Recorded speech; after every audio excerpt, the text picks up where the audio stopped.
What's going on YouTube? Back here with another video today. In today's video I have a lot to catch you up on with the Lightning, so let's jump right in. So like I said, I have a lot I got to catch you guys up on and get you up to speed, stuff I've been doing behind the scenes. And then we're also going to perform a smoke test with a smoke tester that I got off of Amazon to check for vacuum leaks. I'll explain why here in a second. And then we're going to go on some little drivability tuning drives to get this thing dialed in. I have already did a little bit of drivability tuning, and that's where the issues arose. Basically, I took this thing out, started doing some drivability tuning under load, and right off the bat, we started noticing some weird noises. It sounded like a turbo diesel. I mean, the loudest high-pitched like turbo noise, like the typical turbo diesel noise. That's what this thing sounded like. It sounded really cool, but I was like, probably not supposed to sound like that. So I brought it home. Got a smoke tester off of Amazon. We're gonna be showing you that process here in a little bit. And when I smoke tested it, smoke was coming out of this back corner here. So I thought right off the bat, it looked like it was coming from the idle air control valve. Of course, very hard to actually pinpoint. So I took my cowling off. You can see there, got the wiper cowl off because that allowed me to access right through here the bolts to the idle air control valve. I took that off. Put a nice fresh gasket, put it back on. Still smoke came out of this area here. So I took it back off, lubed the O-ring, checked everything. Everything seemed fine. Put it back on, smoke still came out. So I said, F it, and took everything off. Basically put some RTV on the adapter for the idle air control valve, put a fresh gasket, everything's bolted up nice. Smoke still came out of that corner. So upon further inspection, I'm looking real close. Smoke was coming out from underneath the supercharger. So I had to take all this back off. So I checked the O-ring, re-lubed everything, make sure everything was where it's supposed to be. Sometimes in the disassembly and reassembly process, you'll fix it without even knowing what the issue was. So I was hoping that'd be the case. Took it all apart, checked everything over, put it all back together real nice, took my time, torqued it all. Still leaked underneath the blower. So I made a post, talked to a bunch of friends that have done this before with, you know, O-ring style seals and stuff. Basically the consensus was O-rings can be a little iffy depending if the depth was machined correctly, is the right O-ring, whatever. I don't want to deal with it anymore, so I decided to just put a clean bead of black RTV following the O-ring, basically right against the side of the O-ring. Put the blower back down. You can see there, got a little RTV peeking out, and I'm going to clean that up, of course. But no more leaks. That solved the problem. So call it tacky if you want to, but I wasted an entire weekend chasing this vacuum leak. 2 full 8-hour days out here in the garage, disassembling stuff, checking stuff over, putting it back, messing with it. This thing has been apart probably 2 or 3 times, just checking stuff, lubing stuff, going over it. Finally, 3rd time, said screw it, put some black RTV, just a real thin bead around the O-ring, put it down, torqued it all back, and now everything is good to go. So now I just got to trim the RTV, of course, but so that is now good to go. And I'm going to run you through the process of, you know, smoke testing it to check for vacuum leaks. I wanted to do that to see if that maybe was the weird turbo noise I heard. I don't think it's an exhaust leak. People were saying it could be also an exhaust leak, but I kind of doubt it because I didn't really mess with anything exhaust related since the last build, and it didn't do that for the last one. The Eaton setup that I had on here before, I didn't touch anything exhaust related. Everything is still the same, and I never did that before, so it's something related to this blower swap. Could have been the vacuum leak. Could have also been the fact that this monster throttle body is much bigger than the elbow. I'll put a picture up on the screen. And since it's so much bigger, you can see that the elbow basically has 2 lips because the throttle body is way bigger, and then it goes down to the elbow, and you have these 2 hard edges that the air has to hit and then pass over, and that could also be causing the whistling noise. So I did rectify that. I'll take this off and show you guys what I did. So I'm not sure how much of that you guys can see or if you guys can tell, but basically what I did is I put the elbow in the machine at work, and I basically milled the O-ring away and put angles on that surface. You can kind of see, it's hard to see on camera, but yeah, basically there you go, you kind of see it in that lighting. I put it in the machine, put angles on those surfaces, that way it's not just hitting a straight edge anymore. The air has a smoother transition into the elbow, and maybe that will also eliminate that noise. But even if not, that will definitely help out with airflow, because it's no longer hitting that straight edge. I basically took the edge, milled it back a little bit, and then angled it this way. So now the airflow has something smooth to hit versus the straight edge. So hopefully that'll help. If not, it'll definitely help with the airflow for sure. So yeah. But yeah, anyways, like I said, I was chasing vacuum leaks all weekend, ended up RTVing the blower down. Don't care what you think about it, that's what I did. Sick of chasing leaks, and I want this thing to run. But that ended up solving the problem. Also machined the elbow, like I said, to better match the throttle body. That way it smooths the transition of air. So between one of the two, maybe the noise will go away, or maybe it'll just sound like a turbo diesel, who knows. We're gonna find out later in the video, because I'm gonna take you guys for a drive.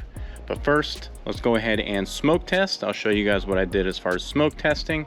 I bought the Autoline Pro. It is a pretty cool little machine. It was actually fairly cheap on Amazon. I'll put a link in the description if you guys want to check it out. I highly suggest everyone getting one of these and checking your truck. That way you're not email tuning and you have a vacuum leak and you're basically tuning for a vacuum leak. Make sure your vacuum leaks are all sealed up, then do your email tune. Like I said, this thing was pretty cheap and it's very easy to use. So what we're gonna do, I'm gonna show you what to do. Basically, this is what it comes with. It's a nice little canister. It's got a wick inside. You pour your fluid over the wick. It comes with some fluid. You can also use other mineral oils, just basically any kind of mineral oil. You pour it in there, hook up your power line. It's basically hooked up like a pair of jumper cables. Pretty freaking easy. It's got an inline fuse and a switch. So you can do your heat on, let it heat up, and then put the smoke on. And then you got your line that produces the smoke coming from the canister. Basically, I just taped up the end of my intake with a bag and some tape. Hopefully that'll work. I unplugged the idle air control valve line, stuck the bag in that, and that's where we're gonna feed the smoke right into there. So basically, I'll take this tapered end, put it right into there, push it until it seals, and let it fill with smoke. So that's what we're gonna do. So basically, to use this thing, it's very easy. Like I said, fill it with your oil first. Your mineral oil, if you get the stuff with the, Autoline Pro's version, whatever. You turn this on to heat only for 3 minutes. Let it build some heat up. And then after 3 minutes, you stick this wherever you want it. Turn the auxiliary on and it will start smoking. So I'm gonna let this heat up for 3 minutes. I'll show you the output and then we'll put it in and hopefully see no smoke. All right, so my 3-minute timer went off. So I'm gonna go ahead and hit the auxiliary and then show you the smoke output. Like I said, it's on heat only. We'll flip it up to auxiliary. And you should start seeing some smoke coming out the end. You can see it there. And the camera's really not picking it up. But you can kind of see it there. You see it? Believe it or not. There you go. Now it's starting to produce more smoke. It's hard to pick it up on camera, but it's definitely working. So we are going to go ahead and stick that where we want it and let it run for a minute. See if we see any smoke. Yeah, definitely working. There you go. Now that it's ran a little more, you can see how much it's producing. It's definitely some stinky stuff, by the way. You probably don't want to breathe it in. So make sure you run this in a ventilated area. That's why we got the garage door open. We also have 3 fans that will turn on to blow all the stuff out of the garage. So don't worry about it. It's fine. But you definitely don't want to do it in a closed off area. Don't have your garage closed and do it. It's really stinky stuff. Yeah, so we're gonna go ahead and put the camera down while I do this. That way I can pay attention for any leaks. Let this thing run, see if we have any leaks, and come back to you and give you the results.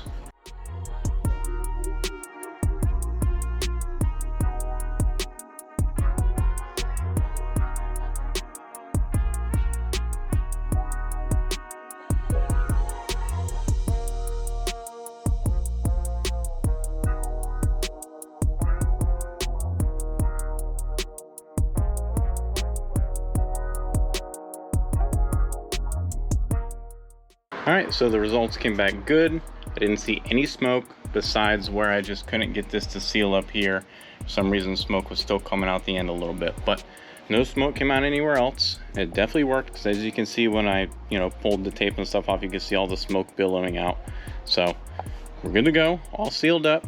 The only thing I don't like about this stuff, and I guess it's kind of normal because you are vaporizing oil, is it leaves the oily residue on stuff, which isn't really a big deal. When you drive it, it'll get all sucked in and, get pulled through anyways. But if you're gonna smoke test with your MAF sensor in there, it is going to leave an oily residue on your MAF, which could skew things up a little bit. So what I like to do afterwards is a quick mass airflow sensor cleaner. So make sure you have some of this on hand. We're going to use this stuff right here. Just any mass airflow cleaner will work. And when you're done smoke testing, just clean your sensor, spray it down a little bit, and you'll be good to go. So we're going to go ahead and clean that, put the filter on, and fire this thing up, go for a little drive. All right. So we were going to take it out and go tuning. I actually did take it out, do a little bit of tuning, tried to get some footage, and it all came out like absolute crap. I didn't realize how bad the visibility was with the windshield. You can't even see through it. It's just dusty and nasty looking. And then the audio also just came out like garbage. So basically all of it's unusable. So I didn't get those clips. I am going to go ahead and redo them. I got to go out and refine it a little more, do a little more tweaking. So I am going to do that in the next video, however. I don't have time to do it for this video because I want to take these clips in there, get them edited, get them up for you guys. I'm going to start uploading every Sunday, so I am changing my upload days. So I want to get this up for this Sunday. So unfortunately, that won't be in today's video, but keep an eye out for next video.